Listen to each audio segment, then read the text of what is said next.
definition of my life. Oh man. I Nice. can't do anything in one take. Nothing. It is all good. Hey, everybody, how are you doing? We are here, and at least the three of us right now are around the table. I got Freddie Mac with us. We got Dane. He's a newcomer to the kids' table, and he is with the portable ham. The portable. The Portable ham. Oh yeah, right. I forgot. Pretentious. the The portable ham. Portable ham, not the potable ham, the portable ham. What is it? What is potable? Potable, you Portable. to drink non-potable water. I was gonna say what happened earlier. Something similar to that. Yeah. Holy, It's just nasty. Potable or potable? So we are here. We're in the Airbnb over in Xenia, so we're just outside of the fairgrounds. And I apologize for being late. We were at dinner and met up with, let's see, Jason from Ham Radio 2.0, Mike, KMRD is there, Kyle, AA0Z, Richard, the what's it, truck driving ham is I think that's what K6RDJ. Yep, been around. And let's see, that's a Bill.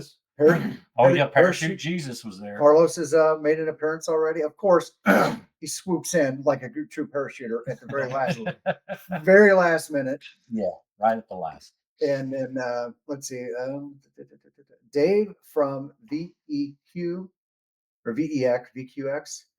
Oh, geez, I forget. The monster hex beam guy. The hex beam guy that can, the storms, the tornadoes awesome. are afraid of his hex beams. That's they don't die. They don't die. And then who else was around? Somebody else? There was Freddie Mac was there. Oh yeah, Freddie Mac was there. Oh, Sebastian. Sebastian from Polo. Yep. Sebastian's there. So Bill. Tectonics. Bill Ham Radio Tectonics. Bill. Yep. Kilo Zero. Hotel Tango Hotel, I think. Whiskey Hotel. Geez, Bill. No, it's Kilo Zero. I know Kilo this. Zero Whiskey Hotel Whiskey. Yep. Pretty sure it's 2 whiskeys. A lot of whiskey with Bill. Yes. And then we got Jeff here.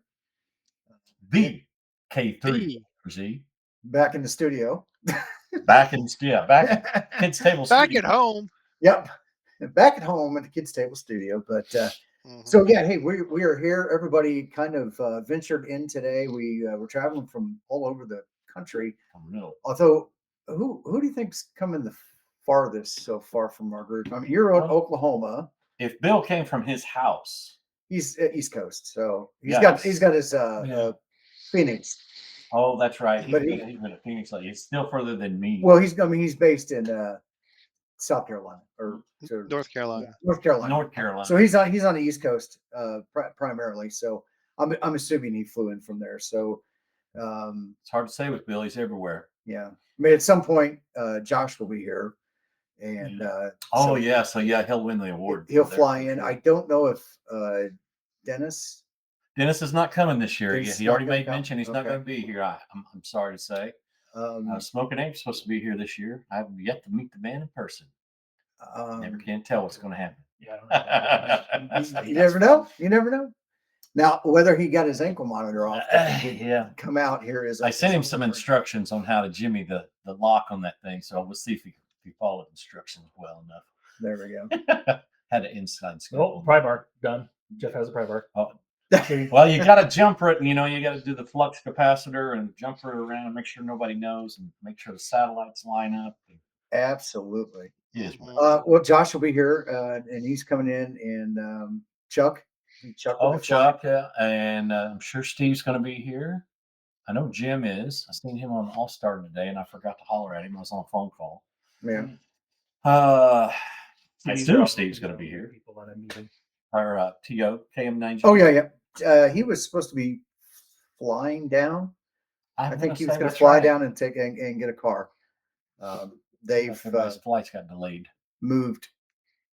I think they've moved. They're moving home up to the northern states to vacation. Vacation up north. They're going to vacation up north. Go home and vacation. Yep. Snowbirds.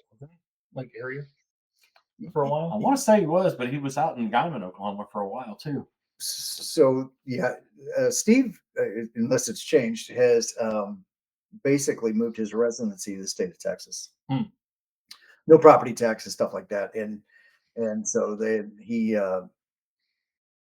kind of shift around the country to follow the seasons. And Yeah. So they just don't have to deal with any of the white stuff. yeah, but I So, Not if think they want to. I feel like there were some additions to the family or something. Oh, that's right. And And so so they they got were- an addition. Yes. Or maybe two. It kind of sounded like. I don't know.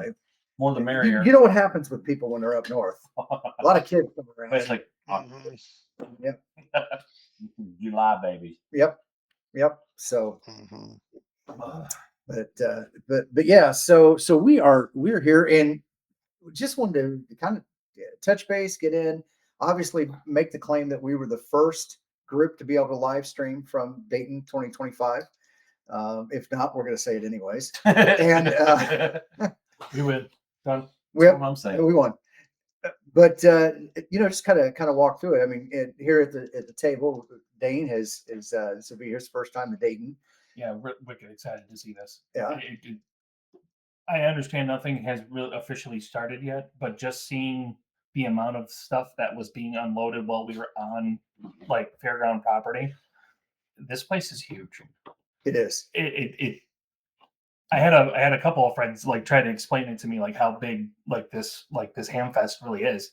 Like I'm used to the ones that are in like the Chicagoland that are like it's one building and it might be half full on both sides. No. Yeah. No. This is 2 full buildings plus an outdoor area. It's insane. It's real. So the Boneyard is bigger than most Hamfests. Oh yeah.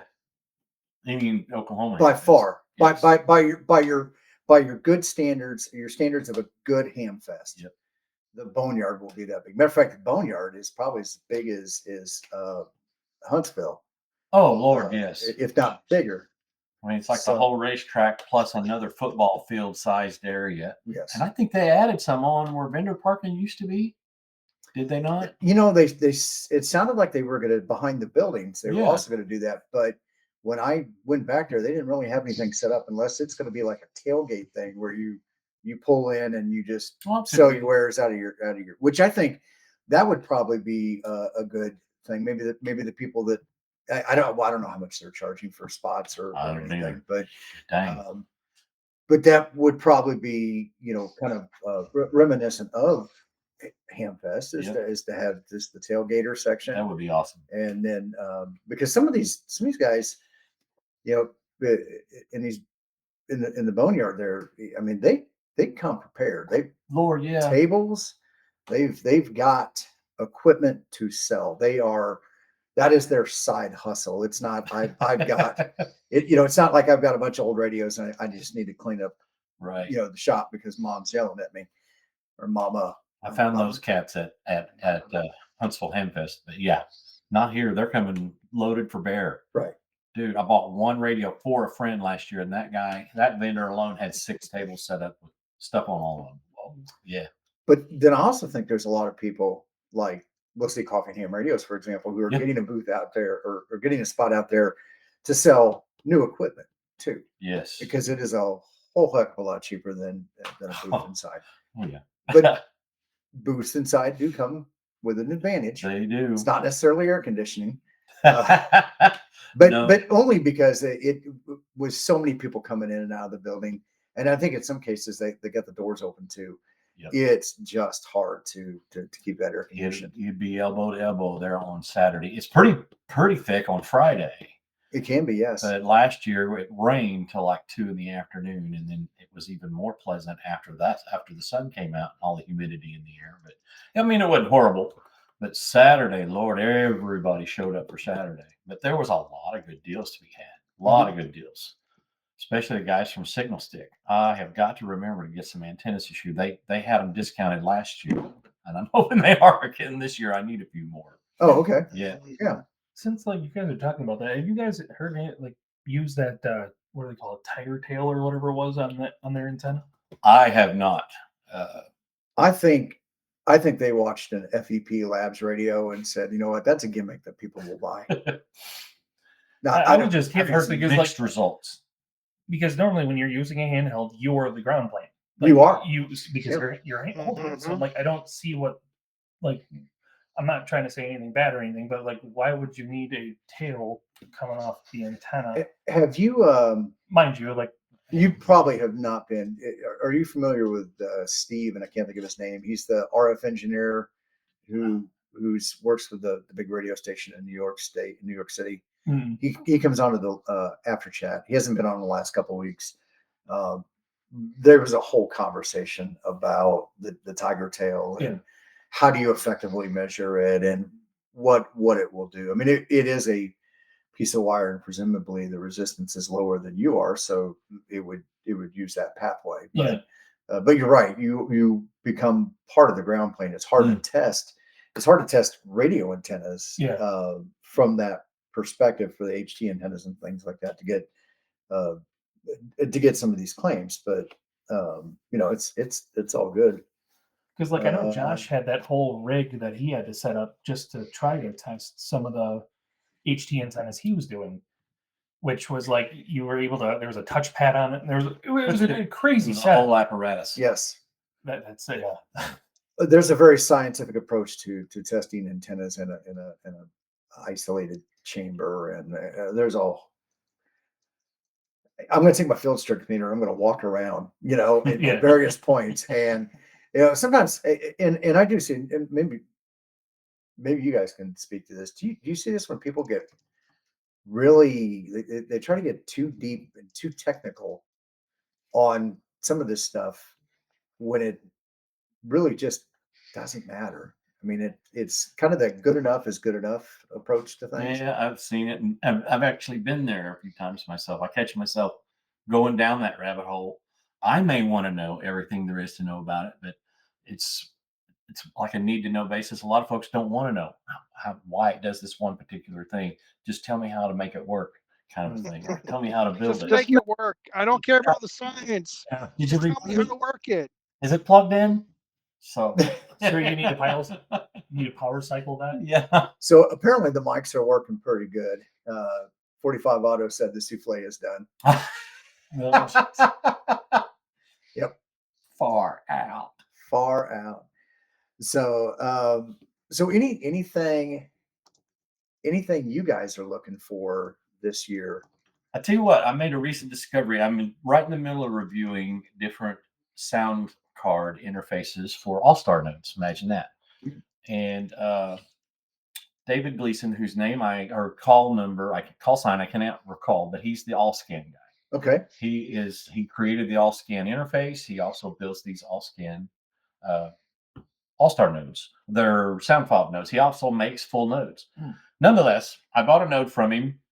I'm reviewing it, and I noticed one of the connector options is a 6-pin mini DIN.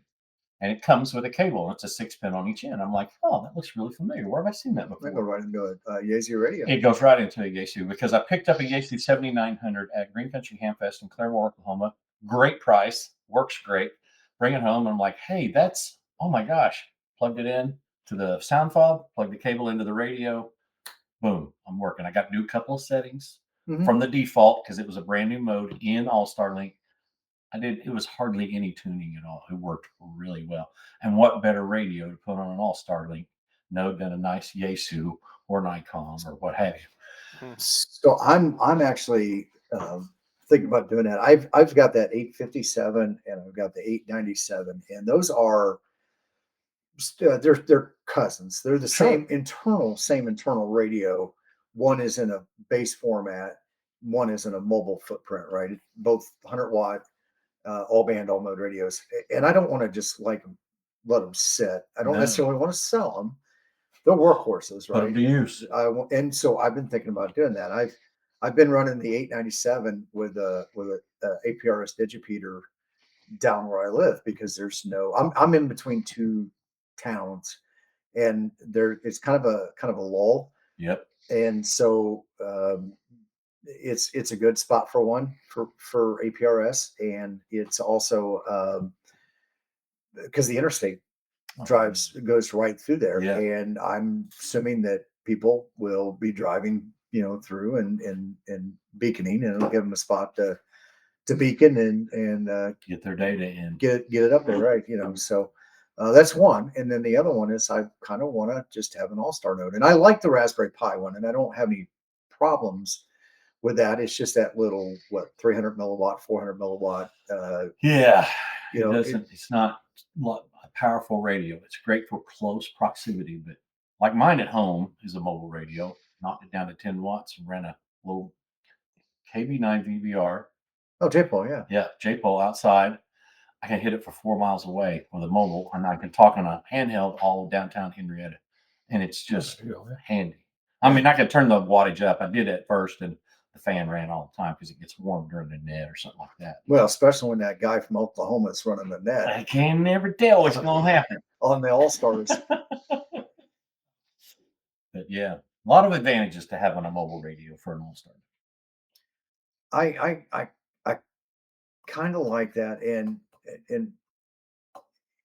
you know, the 857 was my POTA rig. That was my portable POTA rig, and I bought both of those used 10, 11 years ago. I bought the 897 first.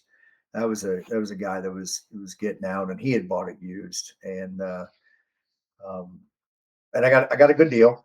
Got a good deal on it, and then I started to want to go out and do some more portable stuff and take a radio with me, and that's where the 857 came in. So, and they work good. I used the 857 all the way up until I got I started taking the 991A. I bought a 7300 and I put it in the house, and then started taking the 991A, and then when I got the Flex, I started taking the 7300 to the park with me, and then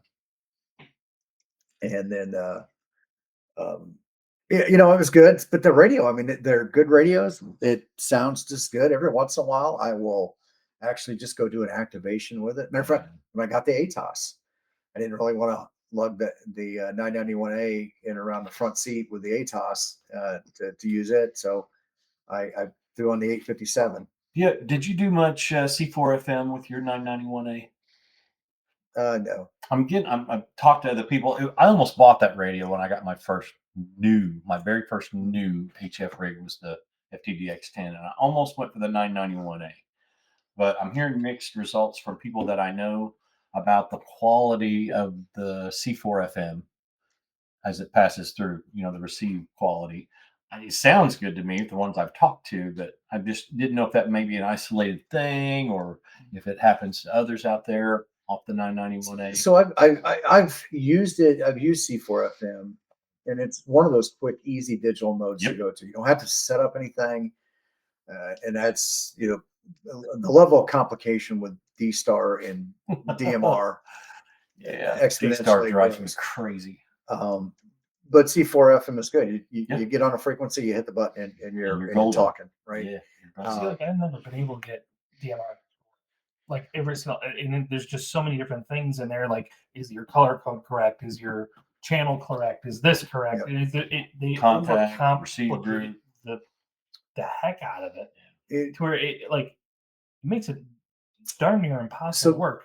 So the problem the problem with DMR is it was a business mode. It was a business digital mode used for organizations so they could share a common set of frequencies and run individual, a multi-tenant type scenario where, you know, company A, B, C, and D are all using this. It's just digital, right? And they kind of do it with commercial businessman radios and using codes, CTS, whatever you want to call those things. CTSC codes or whatever. Oh, CTCSS tones. The tones. I'm sorry, I said codes, but tones, yes. And doing that. So this is kind of a way it got adopted, and I just think that some of those things aren't necessarily user friendly. The same thing with the D-Star and the you can and now, I guess, to be fair, if you want to do point to point D-Star, you can do that easily. You can. Hard as heck, but you can do it. You got to have some CQ, and all that stuff. Yeah. If it wasn't for Jim WT1W, I'd have never got my MMDVM at home set up for D-Star. Yeah, just left it there. I don't do anything else with it. Yeah. Hey, so we had a question in the chat. Jeff, K3JRZ. No, I'm sorry, James, KI5OEB. Where did I go here? Ask. He said, would an FTM 100DR work on your nodes? And I think he's referring to the nodes. For like an all-star node? The all scan, yeah. The FTM, he's like doing the FTM 100. Yeah, the If one. it's got the Yaesu 6-pin mini bin in the back, I'm sure it's the data port. I'm sure I totally believe it's pinned the same way. I can guarantee it. They all are. Yeah, I want to say they're pretty much a standard. Now, Yaesu has a 10-pin mini bin on the repeaters, which that video is coming. But all the mobiles I've seen, and I don't know all of them, recent models, my FTM 300 had it. I'm pretty sure my FTM 500 does. I didn't look. Holy smokes! I installed it in the truck and never looked back. But I would be willing to say 99.73% positive that it would hook right into that sound plug. So you have a 0.27% chance that it may not work. Exactly. So you got to leave room for error. Yes, always got to leave just Got to have a way out. Just a hair bit of room there for air. So, James, hopefully that answered the question. If not, send your complaints to k8mrd@icloud.net. Yes. Oh, geez. Yes. In duplicate. Yep. But you can see those nodes of those sound fobs at allscan.info and just go to his products. He also makes the dashboard, Allscan dashboard for All Starlink. You said allscan. Info. Yeah, we shared them all last week, so. Oh yeah, we did cover we this. talked about them. I'm just super tickled with them. Well, I'm interested in talking to him, and actually, I think he's based out of the San Diego area. I want to say that's right. And I'm going to be out there in June for a conference. So maybe I can pick one up while I'm out there. Never can tell. Yeah, be nice. But yeah, so there was something that just it popped in my head when we were talking cables now, and I can't. I lost it. Oh, it'll come back. I guarantee you. If you're like me, you need another memory to come back to the first one. That happens sometimes. in our olden folks, that's what my kids call me. Yeah. In olden times. What's up, old folk? Oh, gee whiz. For Jizzle. That's right, folks. Jizzle. Yeah. So, what kind of stuff you guys look? What are you looking at? I want another FTM 7900 or a 7800. Those are pretty much identical radios. Is that the 4-band, quad band radio? The 7900 is a dual band, but it's single band receive. Okay. And I'm pretty sure the 7800 is too. But the 8800 is the dual band. The 8900 was the quad band. The 8900. Okay. I used to have an 8900 and I sold it, and I still am questioning my judgment on that because those two radios also have that data port. And since they are dual receive, you can make a crossband repeater out of them. Is it going to be like the normal, like quad band as well, to where it's like 70 centimeter, 440, 6 and 10? 6 and 10, yeah. Their model is. The TYT model, I don't believe, is that.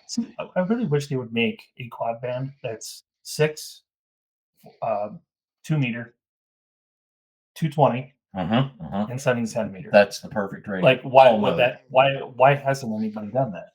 No, like, it makes no sense to me. Like, you they can't want all of those together. They can't market 220 in the other countries. Yeah. In China and Japan, I want to say. Yeah, but like, America is one of the biggest ham radio. Like, I'm totally with you there. You don't have to sell me. I just. But I think they look at it more from a marketing standpoint. I would assume. Yeah, to where they can make one radio that can go everywhere. The Japanese are about efficiencies. Yeah. They are absolutely efficiencies. And you're absolutely right. You can guarantee that data port net wiring pattern has not changed in 25 years. But at the same time, like they allow 4 meter for England and like the European states. Like, so that's another added thing there. like, so if they're doing something very specific for them, Yeah, these are board meetings we would need to attend and have influence upon. I don't know. It just I'd doesn't be make totally sense to up me. for I that, guess. by So the just way. like you'd think you'd want those 4 bands together on the radio. Yes. 220 just does not seem to be a very popular. See, we have a huge You get up- repeater network over in Chicago. Get up in Jeff's neck of the woods. They use a 220 like crazy up there. You stand in line for a 220 pair. Really? Yes. Yeah, I heard people using 220 around here. I don't have a 220 radio, but I don't feel like I'm missing out.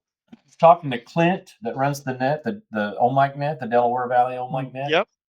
And 220s are everywhere up there. And Oh, that's New Jersey. another gentleman I know that came from New York, he actually was granted a 220 pair for a repeater when he lived there. He waited a month to put his repeater up, and they were knocking on his door. Hey, are you going to use this pair?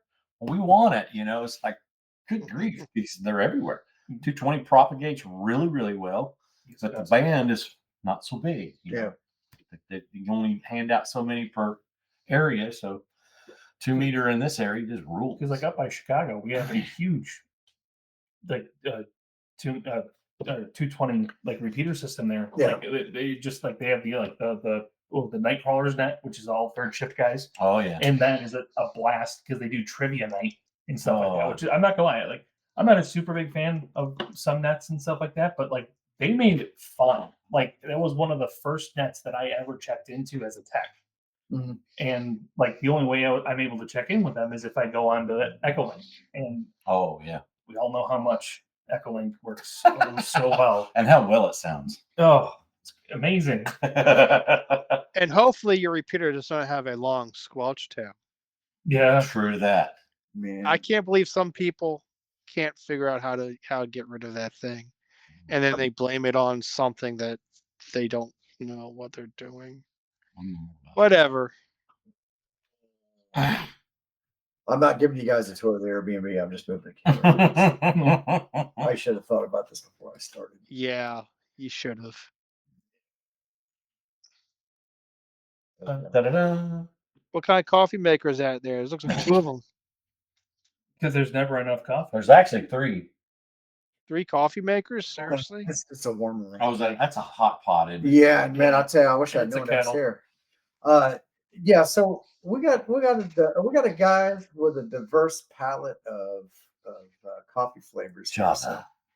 So 2 things I wanted to do. There's Alan Punk Rock Ham Radio is also going to be coming in on Friday and staying here. So with all 4 of us drinking coffee, I wanted to make sure that we had enough, or had the ability to make enough coffee, but also to have coffee to take with us going over there. So we're going to be there first thing in the morning, and I think most of us will be rolling in there before the gates ever open up. So So how far are you guys away from the fairgrounds? What, 0.9 miles, I think it was. yeah, Coming Nice. through the back gate. coming out of the back gate, yeah, about 0.9 Cool. miles. So Yeah. it's walking distance, but you may not want to walk it, kind of thing. Yeah. You can do it, but you don't want to do it. Yeah. Get Freddie a rascal. Yeah, Freddie needs 2 rascals. Freddie, One for all my stuff. And I one was for me. specifically told to watch out for the guys on the Rascals here. They will run you down. That's exactly what I was told. I was told watch out for your heels because they will ram you to get into the table. They will. Yeah. Yeah. Especially in the boneyard, man. They really that bad? Oh, it's not horrible. You just want to stay out of their way. Give them the leeway they demand. Give them the leeway they deserve. Yeah, that's the truth right there. And there is some older hams that will wander the boneyard. There was a gentleman last year who made, we were just basically chatting. I was remarking on a radio or something, and we got on the subject of backup power, and we were there almost 2 hours. Don't get me wrong, I got some really good information. I just didn't have time for that information, but I was polite, and I heard him out and made a note of the information he gave me. But there are folks that will be in the boneyard that really want to overshare. Now, when they start oversharing what they had for the bathroom time, then that might be your have a cue to- strategic way out. Yeah. So Dane, what are you looking for while you're here? So I pulled the trigger on buying one of the FTX1 Optimum. Uh-huh. Is that? I hope I'm getting Yeah. one nonsense. X. So I'm really excited to see one. So I'm really excited to get over to the Yaesu booth. Actually, like I'm kind of hoping they have one to play with a little bit. That's I've heard back and forth that there's going to be one to mess around with, and then I've also heard that they're probably going to be under glass again. It shouldn't be under glass from a regulatory standpoint. They have to have them under glass if they're type not if type they're accepted type yet. type accepted, yeah, because So technically you're not supposed to be able to play with it, right? And yeah, and then also sometimes they need to make sure that anything that's there and out is, everything is subject to change, right? So Yeah. they've got to get it through if they had to make some changes. These guys have been doing radios long enough that they know what they have, unless there's a major change, they know what they need. Oh yeah. They're responsible. so Yeah. I'm like still curious about the optional components for the radio. some of them are pretty cool, especially like the multiple like different types of tuners that you can Yeah. get for it. How you can get like a long wire in tuner against having a standard. Like, well, they never specified specifically what And I it could can't handle, find but- documentation on them yet either. Just Yeah, the- there's the tuner, the cooling fan, and see the battery pack. I think it Yeah. was. I'm still waiting to see what those prices are going to be for those optional pieces. If I didn't just drop a lot more money on something, I could probably see getting one of those, but I don't think so because I'm just if they didn't have those optional pieces, I wouldn't care. But with those optional pieces, it's just gonna make the radio price go up if someone's looking to get the whole enchilada. See, like I'm not a tuner guy personally. Like I try to use resident antennas when possible. Like don't get me wrong, I like using my 9-to-1s when I can because just size wise, Yeah. like you can have 40 through 10 and a 29-foot piece of wire with a 9-to-1. Yeah. So like I like that aspect, but like most of my antennas, they're all oh wow, Resonant. Ooh, brain fart right there. Stupid. Are they resonant as much as they are usable without a tuner?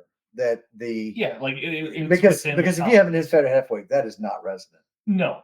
Yeah, you are transforming that to Yes, make that happen. Yeah, because the actual impedance of the wire is well above. Way above. Well above. Mhm. Like you're using a 49-to-1 to take Like it down to stick where a you're- fork in it, it's done kind of well. Yeah. above. Yeah.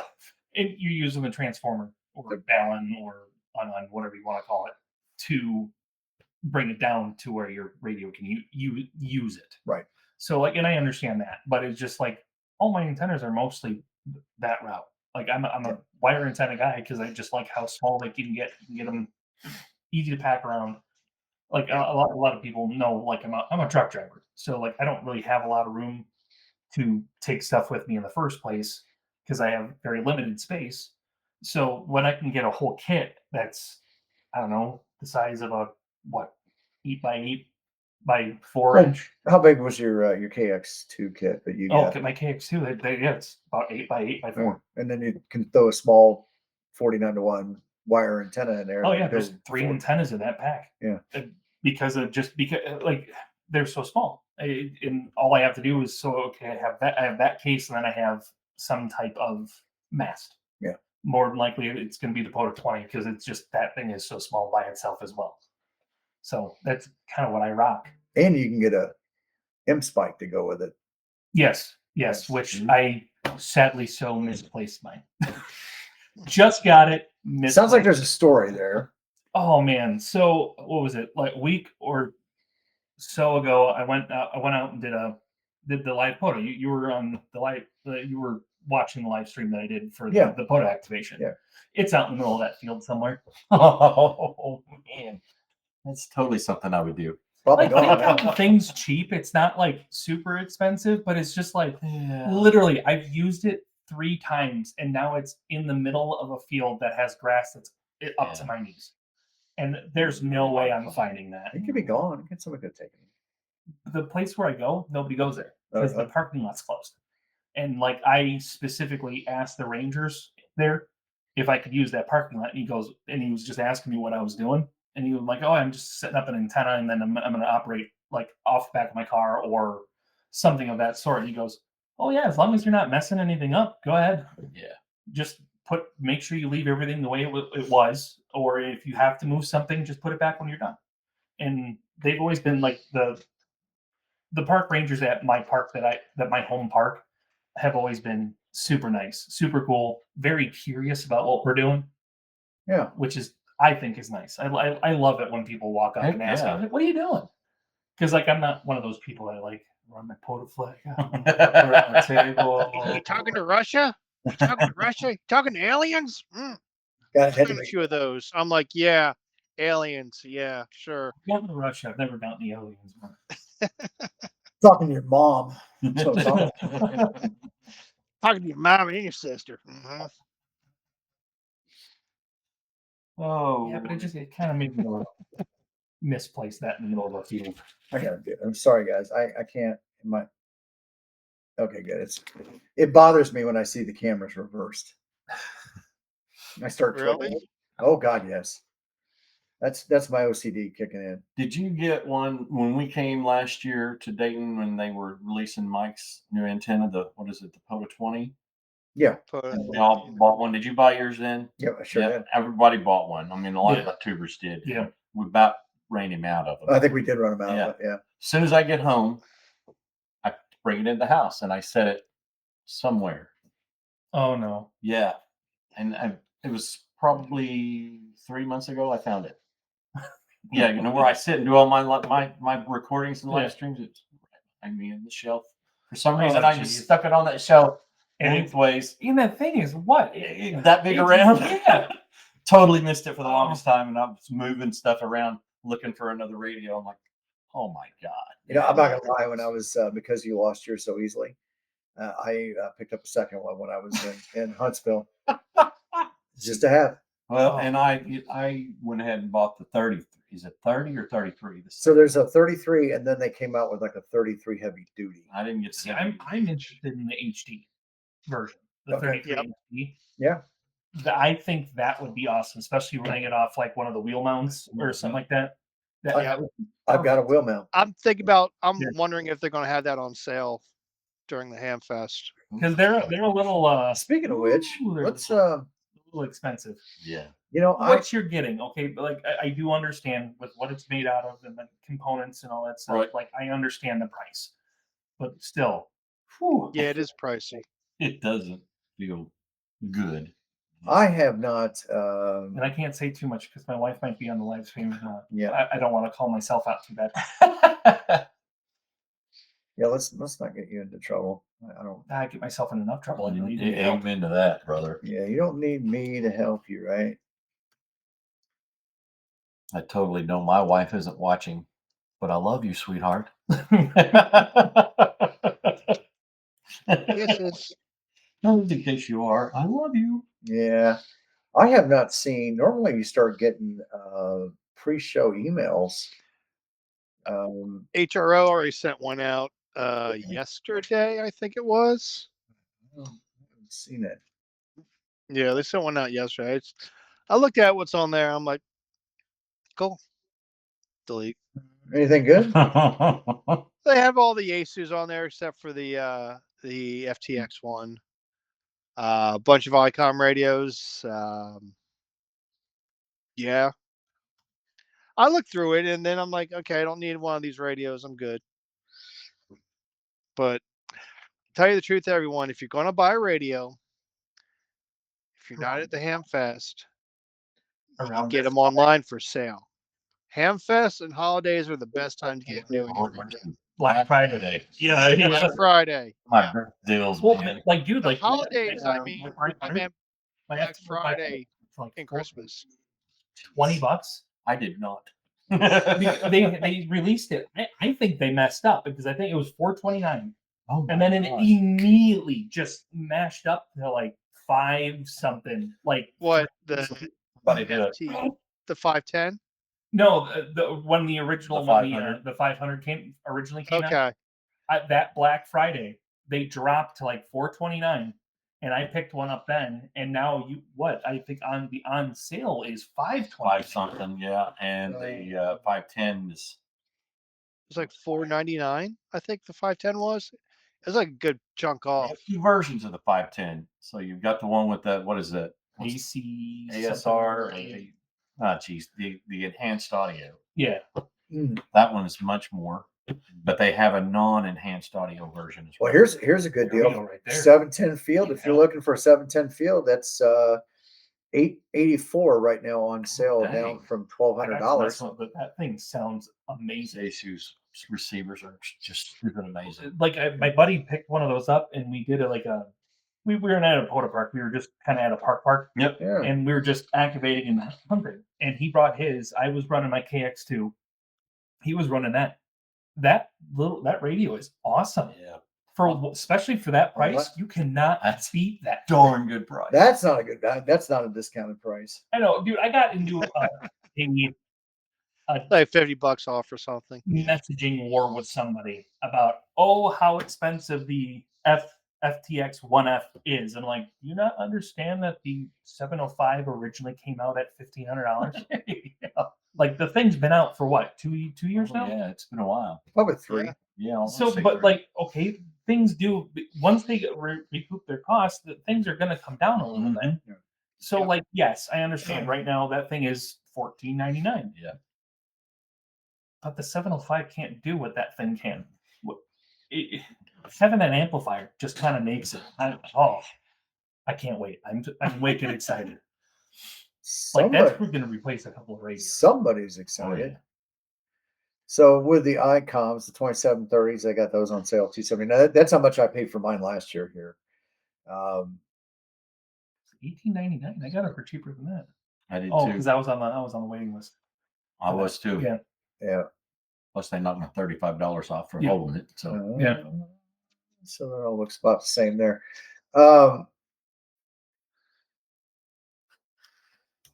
I'm just more curious about the size of the FT1X. With what everybody is saying is if you have your 500 head, it's an inch longer and a half inch taller. So so we're looking like this ish. Ish. That's what I'm going So it's for. about the same size as my KX2. I don't want it too big, but I don't want it too small either. No, because if that screen's wicked small, it's going to be pretty Yeah. much unusable. I don't see any specials here. They may not pop them up this early. But the accessories, this was something. I would like, think- Yeah, that's what I would think they would be up this week, but Well, yeah, this week. I mean, like HRO sent out their email yesterday, or maybe Monday. I don't know. I think it was yesterday, and some of them might not put their prices up until Thursday or Friday. the 7100 was $899. 7100 was $899. That's what I just saw in the chat. Someone was saying that the 7100 was $899. If you get a 7100, Done and 5 SKT. 7100 $899. that's awesome. That's a great deal. That is a great. Yeah, it is. That's the mobile version, right? Yeah. The All band, multi-band. all- Yeah.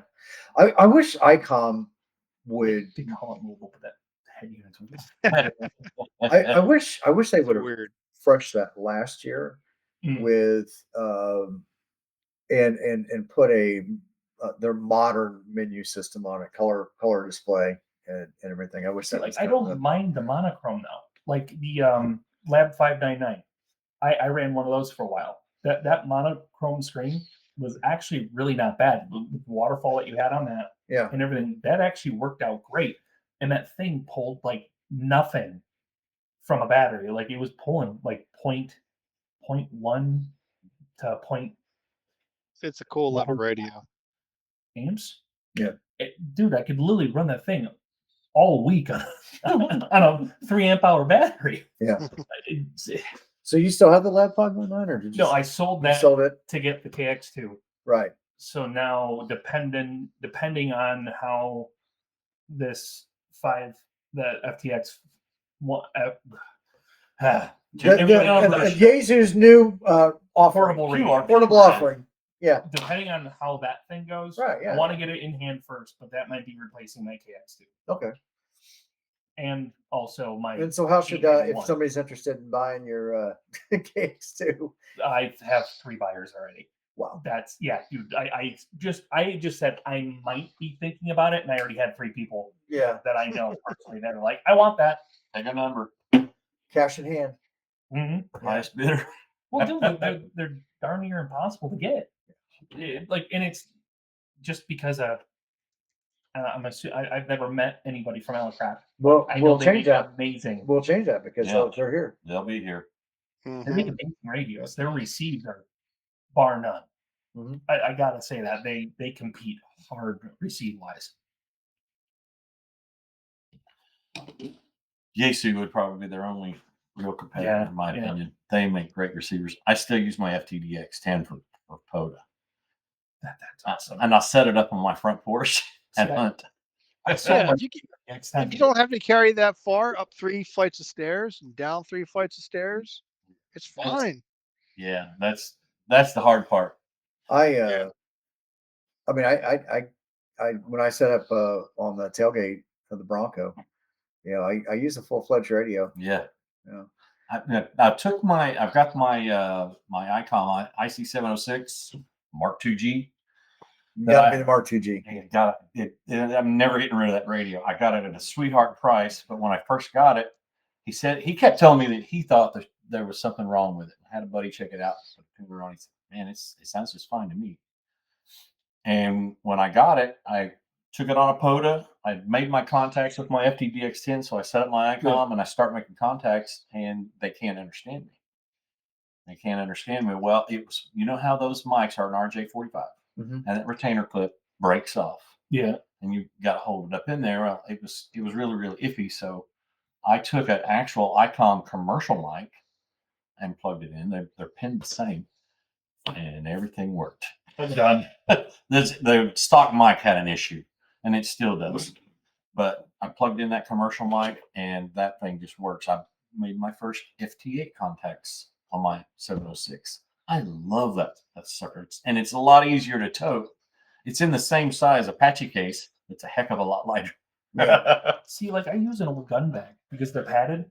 Oh yeah, see, that's not a bad idea. I got a cheap gun bag at Walmart of all places, and it's literally everything I need. I have a battery. I got my KX2 in there. That's in its own case, so it stays together. I'm real hard on things. I'm arthritic, so I drop stuff a lot. So those Apache cases save my butt. I don't have that excuse. I'm just yeah, I got a little bit of that going for me too. Just ask everybody. But yeah,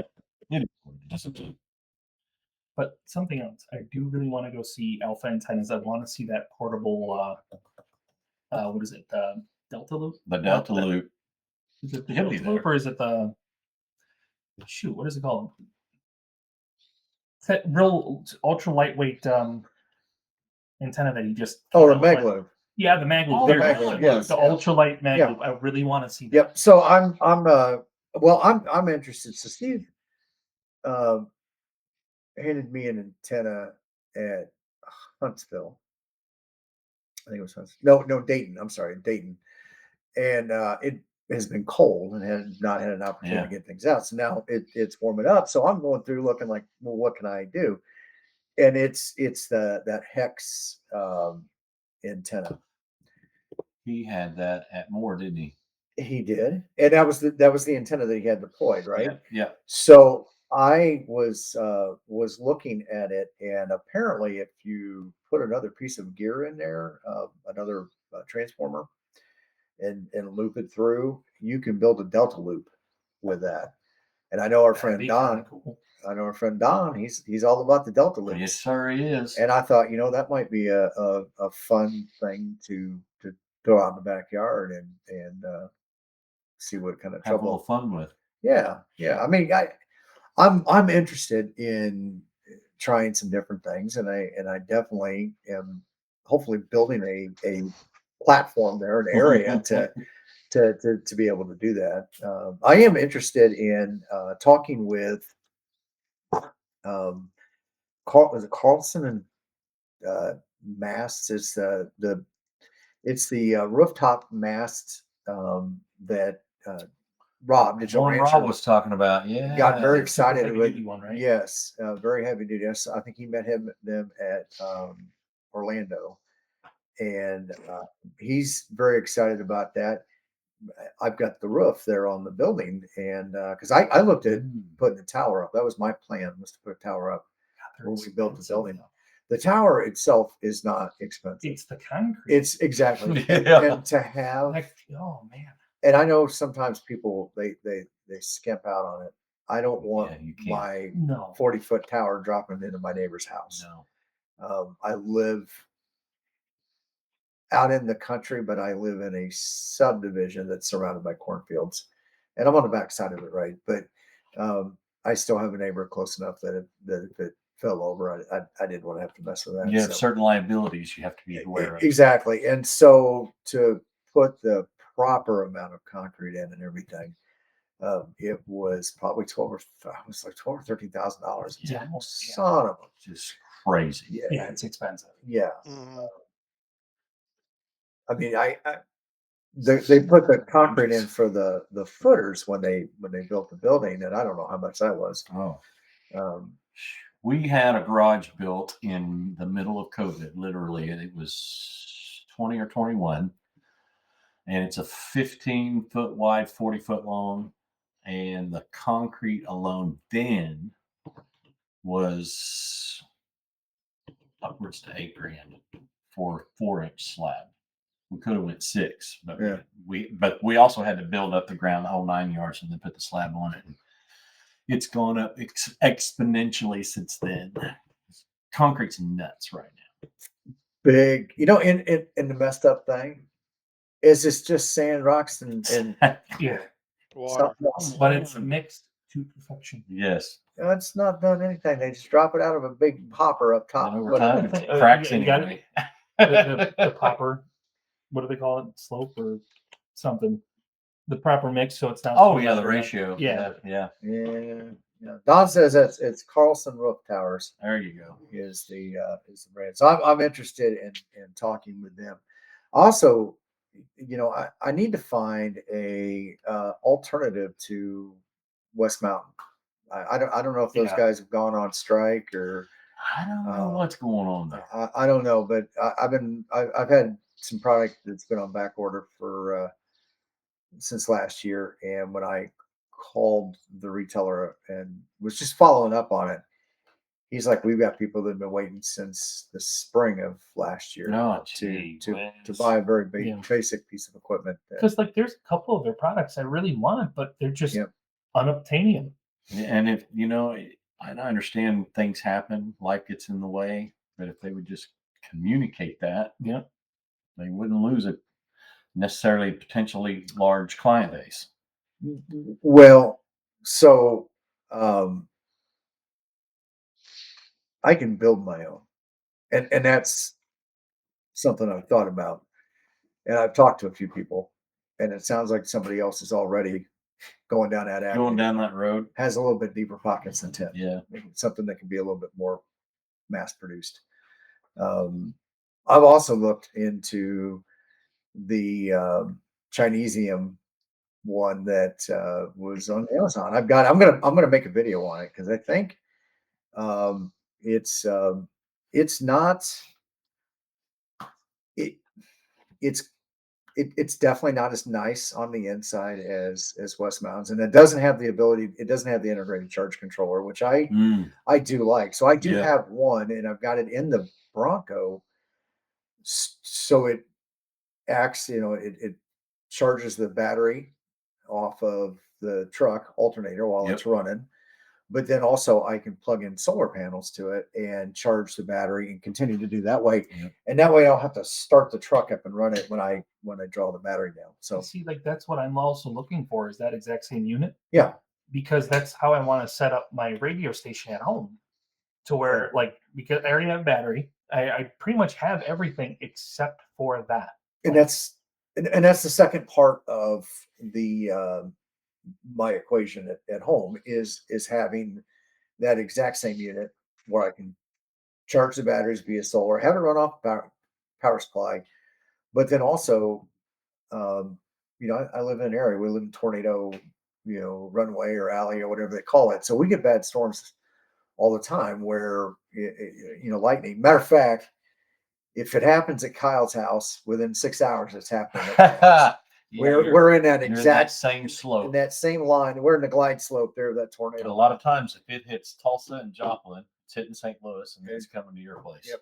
And it's we get like where I live, I'm kind of in a valley, so like we get the winds. Yeah. So that tears power lines up. Yep. Super bad. Yeah. Like crazy. We've been pretty good. We had the tornado come through a couple of years ago. Most of our area, the power lines are underground now. They started doing that about 20 years ago. Yep.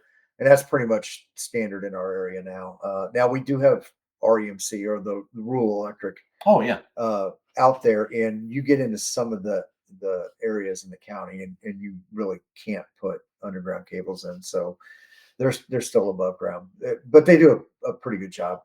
When the tornado came through, it did take out a main line that fed most of south of where it was, and we were out of power for like 4 days. God. So having the ability to charge solar or to do that, but keep the systems up and running is kind of important. And that was one of the things that came to mind when we built that building out there, was if we had ever had another 3 or 4 day event like that, I could collapse everybody down into a smaller space. I can heat it, I can cool it, I can take showers, go to the bathroom, we can cook out there. You can function, and we can function. And it's for me, it's my office, my studio, and my ham radio shack for the next person that can be a mother-in-law's quarters. And that's how we designed it, right? So to go that route. So those are the things that I'm really looking forward to this year, is the tower, and then maybe some alternatives for that, and then batteries. A good battery system to have at home. I don't necessarily want to get it. I know a lot of people are putting in these off-grid charging systems. I think that might be just a little too much for what I like. The convenience of being connected to the grid, but I also want to have that, once again, thing to kind of cover us for those first 2, 3, 4, 5 days. I mean, it's 72 hours is what they say you need to have emergency food. I mean, that's usually what it takes to get some services back up. Now we saw, down in North Carolina and everything, it took a little bit longer now, but that was not. That was a very abnormal storm and everything. So yeah. Well, awesome. Well, guys, we are coming up to the top of the hour here, so I think we're going to get out. We need to get back over to the fairgrounds to go hang out over at Jason's campsite. If you guys are going to be here to Dayton this week, make sure you stop, say hi. Yep. And introduce yourself if we haven't in person. But I think any last parting words? You don't want to spend that money. Don't take it to Hamfest. Don't take it to Dayton. Have some self-control, people. Yeah. Don't get yourself in a bind. Hey, Freddie, be careful when you're partying with the boys tonight. All right. Actually, the whole weekend, not just tonight. No promises. Freddie's our designated driver. We may be walking back, but we'll be safe. Hey, as long as I can get on the passenger side of the couch or something, I'm good. Yeah. Yep. Officer, we had a designated driver. Now we're walking. But he started drinking. Yeah. So we're walking. We're walking. So cool. Dane, where can they find you on the social media? So let's see. I think on Instagram it's Portable Ham 9, the Portable Ham 9. Twitter, I think it's Portable Ham 9, and then also on the YouTubes. On the tubes. On the Portable Ham. Awesome. Well, thank you for your inaugural visit to the Kids Table tonight. Thank you for guys having me. Yeah. I appreciate it. Yeah, that's cool. Freddie Mac. Let's go to bed. I'm tired. I've been driving all stinking day. Got a lot coming up on the channel. I am Freddie Mac, your Ham Radio Crusader, and you can find me at Ham Radio Crusader YouTube channel or at the website hamradiolife.org. Come see us. We'd love to have you. And what All-Star node can they find you on? I am, my home node is 58176. If I don't answer because the radio ain't on, but feel free to connect and holler out anyway. So 58176, or the hub node is 576335. I've got a ton of them, so look me up on allstarlink.org. I don't know how you. You'll find them that way. Yeah. No. It's a lot. It's a lot of numbers. Jeff, how about you? What do you got going on this week? Try and get through work. I just spent some money. I'm spending some more money to take care of some few things. And I got a video coming up. Should be kind of interesting. We'll see once I get done with that what happens. But I'm hoping that this weekend's not a washout here. They say it's going to rain, but it probably won't. But we'll have to wait and see. We're supposed to have good weather, I think, for the next 3 days. So that's what I heard. I heard the rain already happened there. So rain passed through today. It was in the high 60s, but that storm is probably what's going to happen. Yeah, that storm that came through here is probably what you're going to see, Jeff. But yeah, we had a brief moment where the clouds parted ways and the sun came out, and it was glorious. Yeah, I just couldn't believe it. All I got. It's supposed to be raining. Well, when you were on the on the radio, you're coming into Indianapolis. You said it was already in the 80s over there. Oh yeah, it was 80 something. Yeah, it was 70. Well, 70 and below as we got into Ohio, because we drove into the rain. We should have packed more shorts. And as soon as you do, it'll rain. As soon as you don't, it'll be nice. Yep. It is what it is. Awesome. Well, folks, have a good night, and we will catch you later. 73. See ya. Be safe, everybody.